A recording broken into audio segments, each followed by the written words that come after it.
그렇죠. 사실은 이제 협상을 하기 위해서는, 그리고 또 법리 싸움이잖아요. 소송이라는 걸 너무 어렵게 생각할 건 아니고요. 뭐 유치권이 안 된다. 우리가 아파트를 낙찰받았는데 거기에 점유자가 있어요. 근데 이 사람이 유치권을 주장해. 인도명령하면 간단하게 끝나지만 그 사람이 인도명령에 대해서 이의 신청하게 되면은 그러면은 나중에 명도소송으로 넘어갈 수 있어요. 그럼 소송이거든요, 그거는. 내가 임대 줬는데 임차인이 월세를 1년 동안 밀렸어요. 그래서 이제 내용증명 보내고 계약 해지 요청을 했어요. 왜? 보증금도 거의 까마갔거든. 그 수밖에 없잖아요. 그럼 명도 소송인데 그것도 소송이에요. 소송해봤자 이기지. 이유는 뭐예요? 10달치 밀렸으니까 계약 해지 요건이잖아요. 그죠? 그래도 내 맘대로 그 사람을 내보내지 못하죠. 그 소송하는데요, 판결 받는데 요즘 같으면 8개월에서 10개월 걸려요. 코로나 때문에. 빠르면 6개월이지만 6개월 동안은 못 내보내는 거예요. 월세 계속 안 내고 관리비 밀리고 보증금 다 까먹었는데도.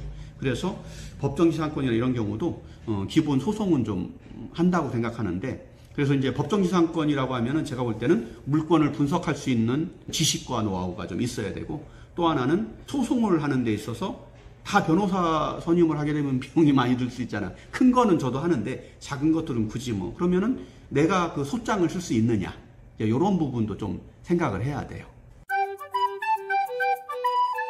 한 법정지상권을 이제까지 한 80건 정도 낙찰받은 것 같아요. 그런데 그 중에서 우선 이제 성공보다는 이제 나름 실수라고 할 수 있는 게 80건이라고 하면 한 8건 정도. 그 8건이 그러면 손해봤느냐? 아니요.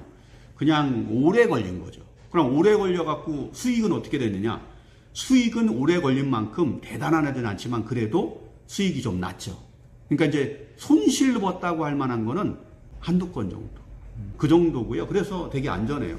야구로 치면 홈런, 투런 홈런, 쓰리런 홈런 이런 거 엄청 많아요. 뭐 예를 들어서 뭐 이런 거 얘기해도 되죠. 얼마 전에 안성큐 골프장이 매각이 됐어요. 한 2, 3년 됐을 거예요.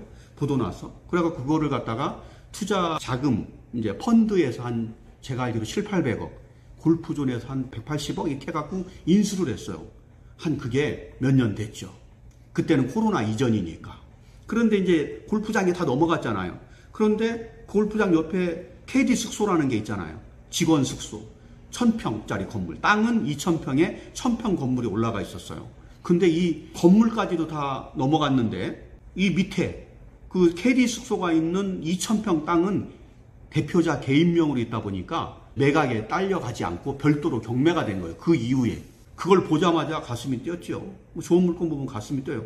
바로 샀어요. 한 번 유찰됐더라고. 딱 봤는데 한 21억짜리가 한 번 유찰돼서 15억인가 뭐 이래 돼갖고 15억에 그냥 샀죠. 우리 입찰하고 또 한 사람이 왔어요. 또 한 사람은 저는 기분이 별로 안 좋거든. 왜? 이런 걸 알아보는 사람이 또 있구나. 나 말고.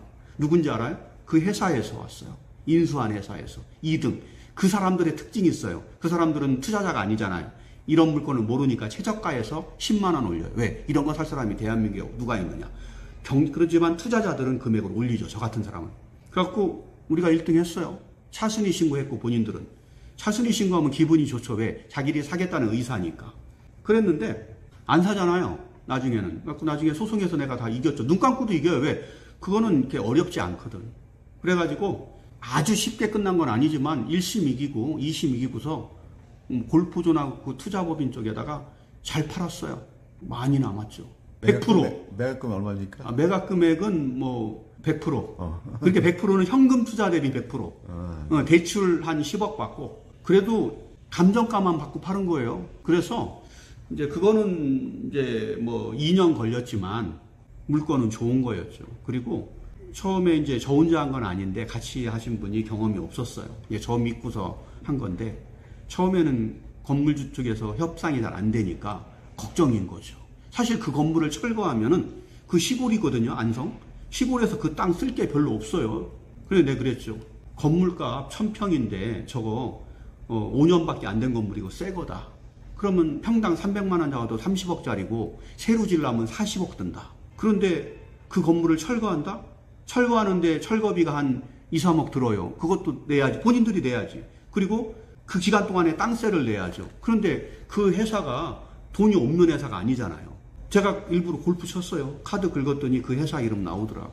그러면 돈이 있는 회사인데 내가 회장이어도 바보지 30억짜리 40억짜리 건물을 뜯겠어요? 땅을 감정가대로 사지. 더 달라는 것도 아니고. 우리는 좀 싸게 샀다. 근데 시세는 줘야지. 내 맘이지. 결국은 잘 팔았죠. 그랬는데 어쨌든 사실은 우리가 욕심을 내면 더 받을 수도 있죠. 그러나 싸게 샀기 때문에 그냥 감정가대로 팔아도 괜찮죠. 그래서 세금 내고. 그래서 어쨌든 그 물건을 우리밖에 안 들어왔지만 저는 즐거웠죠. 그래서 우리하고 자기들 들어왔지만 그런데 이제 그 정도면 야구로 치면은 저는 한 투런 홈런, 가끔은 홈런이 있어요. 그리고 계획대로 한 20-30% 수익을 내고 잘 안 되면 본전치기 하든지 묶일 수도 있어요. 2-3년. 저는 5년씩 묶인 적도 있어요. 5년 묶였는데 좀 있으면 팔거든요. 다음 주에 제가 5년 묵은 걸 파는데 수익은 5년치 다 이자 낸 거 내고 수익 찰러에 그 사이에 땅값이 또 많이 올랐더라고. 어쨌든 홈런이 좀 있어요. 알면은 기회가 있어요. 그거는요, 가끔 그래요. 사람들이 물건 찾는 비결을 알려달래. 그래서 저는 늘 하는 말이 있어요.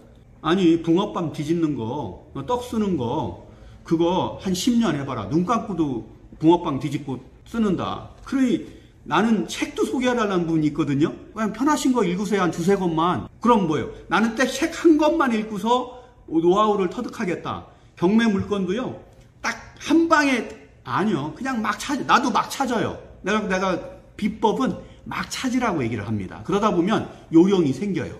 자꾸 찾다 보면 얘는 패스 이런 거 안 돼. 이 도로 패스 이렇게 되거든. 자꾸 경매 물건 찾는 게 되게 중요해요. 경매를 잘하는 게. 찾다 보면 요령이 생겨요. 우선은 막 가슴이 터질도록 이제 보물을 찾았다 이거죠. 가슴이 터질 것 같아. 그런데 이제 저한테 전화가 왔는데 제가 전화를 못 받았더니 내일 모레 입찰인데 질문을 하고 가고 싶어. 이미 사기로 마음은 작정을 했어. 근데 제가 전화를 받고서 나중에 보면은 말도 안 되는 물건이 많아. 그러니까 가슴이 뛰더라도 너무 덤비면 안 돼요. 물어봐야 돼, 처음에는. 유치권이든 법정이상권이든 좀 경험이 있는 분한테 물어보고 해야 되고 나중에 어느 정도 되면은 그때는 혼자 하셔도 돼요. 근데 처음에는 절대로 혼자 하는 거는 좋은 방법이 아니죠. 또 하나, 건물의 법정이상권이 성립이 안 되는데 이 땅을 건물주가 사줄지 안 사줄지 잘 봐야 돼요. 건물은 20억짜리야. 땅은 3억이야. 근데 건물은 20억 가치가 있어요. 왜? 골조만 돼 있거든. 저 시골에. 근데 내가 그 땅을 사면 건물주가 내 땅을 사줘야 되는데 안 사줄 폐건물일 수도 있잖아요. 그죠? 그러면 내가 그 건물 철거하고 땅 써야 되는데 철거비가 땅값보다 더 들어. 그러니까 그 건물의 법정이상권이 성립이 안 된다고 다 투자 가치가 있는 건 아니죠. 이걸 내가 건물을 철거해서 철거 비용을 다 내고도 땅을 팔아갖고 수익이 많이 남는다면 최고예요. 왜? 거칠 게 없으니까. 근데 철거비 내가 내고 나면 남는 게 없다. 그러면 그건 안 되지. 그러면 철거 대상이긴 하지만 철거가 되는 게 아니라 건물주가 내 땅을 사줄 만한 이유가 있느냐. 그 생각이 있어야 돼요. 그래서 위험을 해치하기 위해서는 처음에는 무조건 덤비면 안 되고 아는 분들한테 좀 배우고. 그래서 제가 아까 그랬잖아. 법테크라고. 아는 만큼 기회가 있고 알면은 남들이 모르는 것도 나는 알아볼 수 있고 할 수가 있다. 네.